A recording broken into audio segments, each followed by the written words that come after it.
Halo, masih di channelnya Firya Aulia yang akan membahas tentang fisika, menyimak apa kata angka tentang kita dan dunia anti rumit. Namun sebelum lanjut, jangan lupa klik like, komen, dan subscribe.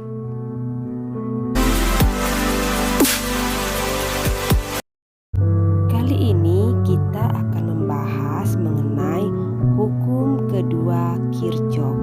Hukum pertama kemarin masih ingat adalah tentang arus, maka hukum kedua adalah tentang tegangan. Tegangan itu sama dengan beda potensial. Sekarang kita lihat ada 3 titik A, B, dan C. Masing-masing titik memiliki tegangan A 5 volt, B 3 volt, dan C 2 volt. Berapa beda potensial antara titik A dan titik B? A5, B3, maka beda potensial AB sama dengan 2.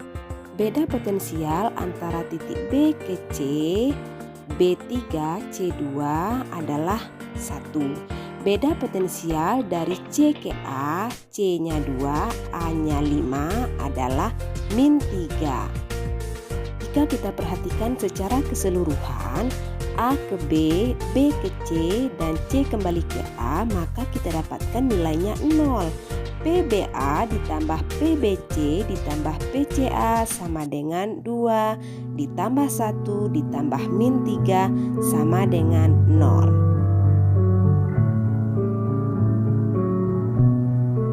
Jadi, dapat kita tulis secara matematis untuk hukum kedua Kirchhoff, jumlah tegangan pada suatu rangkaian tertutup sama dengan 0 atau sigma V sama dengan 0. Lihat contoh di gambar, jika ada rangkaian A, B, C, D, maka jumlah keseluruhan tegangan sama dengan 0. PAB ditambah PBC ditambah PCD ditambah PDA sama dengan 0.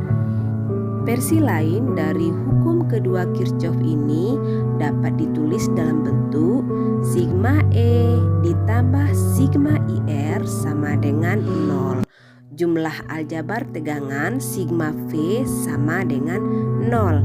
Tegangan itu ada yang berasal dari sumber atau GGL yang disimbolkan dengan E, dan juga ada dari penurunan tegangan I kali R. Ingat hukum Ohm bahwa P itu juga sama dengan I dikali dengan R.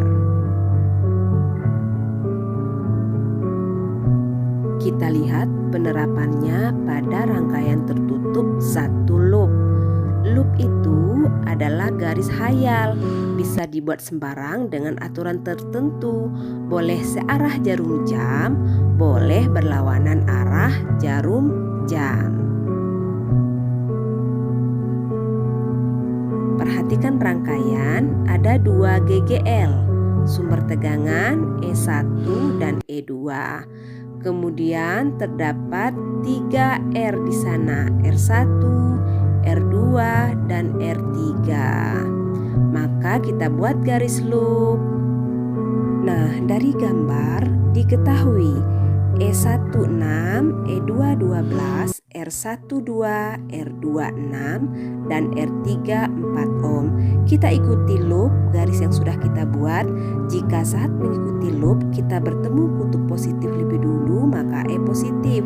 Akan tetapi jika bertemu kutub negatif lebih dulu, maka E bernilai negatif. Kita ikuti loop. Dan ternyata di E1 kita bertemu kutub positif lebih dulu, maka E1 positif. Dan pada E2 kita bertemu kutub negatif lebih dulu, maka E2 negatif.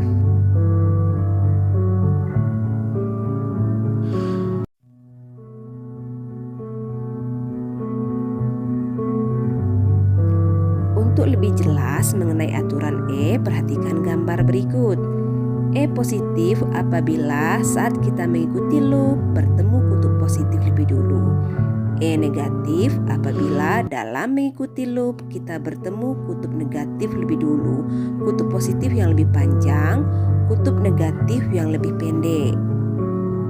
Untuk aturan IR positif apabila arus searah dengan arah loop, dan IR bernilai negatif apabila arah arus berlawanan dengan arah loop yang kita gambarkan. Kembali ke soal, perhatikan gambarnya kembali. Kita akan memulai dari nilai E yang lebih besar, yaitu E2. E2 arus keluar dari kutub positif menuju kutub negatif kan? Maka kita gambarkan arah loop yang searah dengan arus. Kenapa? Untuk memudahkan kita, karena nanti IR-nya pasti bernilai positif dong ya. Dari gambar diketahui E2 min 12, E1 6, R1 2 ohm, R2 6 ohm, R3 4 ohm. Jika ditentukan arus, bagaimanakah caranya? Gunakan hukum kedua Kirchhoff, yaitu sigma E ditambah sigma IR sama dengan 0. Masukkan nilai E dan IR yang diketahui. Min E2 ditambah E1 ditambah IR3 ditambah IR2 ditambah IR1 sama dengan 0. Masukkan angka. Min 12 ditambah 6 ditambah I4 ditambah I6 ditambah I2 sama dengan 0. Min 12 ditambah 6 dapat hasilnya min 6 ditambah, keluarkan I ditambah 4 ditambah 6 ditambah 2 sama dengan 0. Kita jumlahkan yang di dalam kurung. Min 6 ditambah I kali 12 sama dengan 0. I kali 12, min 6 pindah ruas jadi positif sama dengan 6. I sama dengan 6 per 12. I sama dengan 0,5 ampere. Semoga bisa dipahami ya.